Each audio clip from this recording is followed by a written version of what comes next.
میرے حضور کی بارگاہ میں ایک سائل آیا اور بہت پریشان کہ یا رسول اللہ صلی اللہ علیہ وسلم، یا رسول اللہ صلی اللہ علیہ وسلم، یا رسول اللہ صلی اللہ علیہ وسلم، غربت، تنگ دستی، فقر، غربت، تنگ دستی، فقر،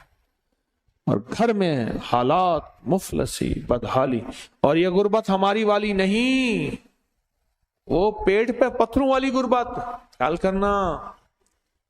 ہمارا جو آج کا کہتے ہیں نا میں غریب ہوں، اس کے گھر کے اسباب کو اگر فروخت کر دیں، گھر کے اسباب کو،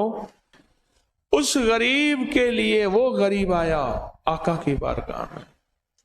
غربت اور تنگ دستی، اور میرے حضور نے فرمایا گھر میں جا، ایک دفعہ سلام کر، ایک دفعہ قل هو اللہ پڑھ، کام ہو گیا۔ ایک دفعہ سلام،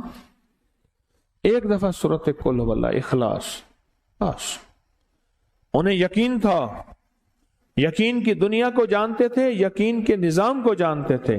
آقا کے فرمان بس چل پڑے اور چلتے گئے، اور یقین نے یہاں اور اتنا کر دیا یقین نے کہ میرے حضور نے فرمایا بس حکم ہے،